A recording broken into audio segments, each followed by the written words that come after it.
For the current production of Night Mother by Marcia Norman, the Echo YouTube team dropped in on Tech Day to talk to the cast and crew. We wanted to know more about this script and this production in particular. Well, the show is a classic already. I mean, it won the Pulitzer in 1983. I think, yeah, 83. Yeah, it really is, in my opinion, about a woman who is taking back control of her life, and it's about a parent who can't let go of her child. Early on in the play, Jessie Cates comes in asking her mother where her father's pistol is. She then announces she plans to kill herself by the end of the night. Jessie takes the opportunity to ask her mother questions that she couldn't before, and they begin to have an honest conversation about the life events leading up to this point. Hi, I'm Amber Devlin, and I'm playing the role of Thelma, also known as Mama. She's a woman who has never known much love. She has had a difficult daughter to take care of. She is interested in things just going on as they are. Everyone has had a mother, and everybody's relationship with their mother is complicated. Or not. Mine was complicated. So. My mother was a hard lady. She was, very loving and did everything out of love, but she was also a very strict, very my way or the highway. I'm constantly caught by things that Mama says that I'm taken right back to when I was a teenager. Mama has a line late in the play where she says, you make me feel like a fool child for being alive. And that hits me all the time because it makes me wonder if Mama has had the same thought at some point and just decided not to do it because that's not what you do. For me, I think that's a lot of what happens in the play. Yeah.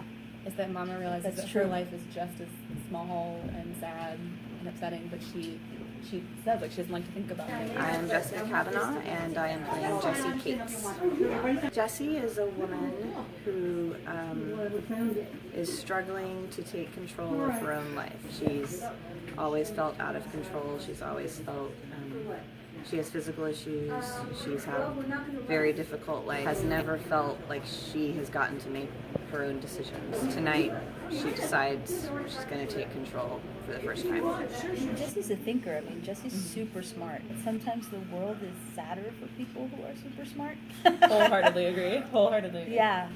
How much do we sort of owe to other people in terms of, is it fair to say, I don't want to do this anymore, so I'm just going to off myself, knowing the consequences that it'll have? Mm-hmm. Jeff Schmidt is our scenic designer. John Flores is our sound designer. Sarah Weeks did our costumes, and my lighting designer, his name is Brooks. We all really wanted to have kind of like a timeless look to it. I mean, we kind of landed somewhere in the 80s. I totally want to do a Stranger Things tie-in. Right off the bat in the script, she talks about the importance of the door to the bedroom, and so that was pretty much the focus for me. And how do I make sure that door is seen by everybody? It's the sort of looming focal point the entire show. It's not used that much during the show, but it's right there, front and center. You know it's important. Why is it important? We wanted to make it as, almost subliminal as possible. You would almost ignore it because it's just part of the backdrop, but it feels like you're at home. I wanted to create a really warm, inviting space. Very homey. It's definitely a place I don't want to live. But that's important. It has to be a place, I think, where it doesn't exactly feel maybe comfortable for the person who wants to leave it, So at the climax of the story, we sort of lose all of the color. Everything sort of gets sucked out. The life is pulled out of the room, and the color becomes a little bit more monotone. What's the difference between the beginning and the end?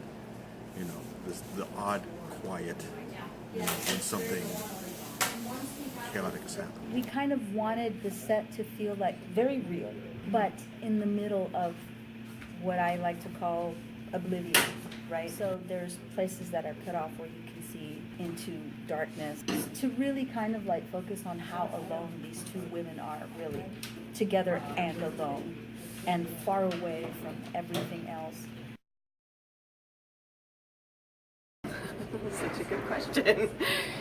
I mean, it's a good piece of theater. It makes you think, it makes you feel. You're gonna laugh, you're gonna he'll probably cry. It's just a really authentic piece. If you enjoy the kind of theater where actors are just talking and listening to each other and things are really happening on stage between people, I think you'll like this piece. It would be really fascinating to just sort of witness the minutia of day-to-day living, and then having two highly accomplished actors focus on that and fill the world with that stuff. I think it could be really fascinating.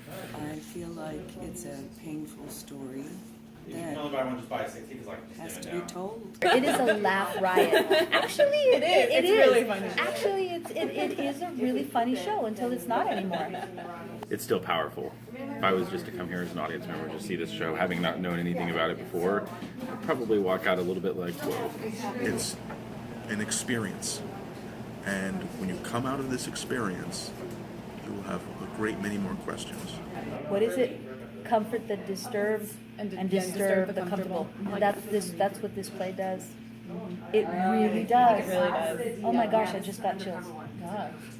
There's a kind of theater that I love to do that I like to call punch in your gut theater. It takes the audience, puts the audience off their guard a little bit, and then you hit them with some truth. Come see it. Don't be afraid of it. Come see it. For tickets and more information, visit www.echotheater.org or click the link below. If you like dancing ponies and stuff like that, don't come see Nightmare. Not a musical, no.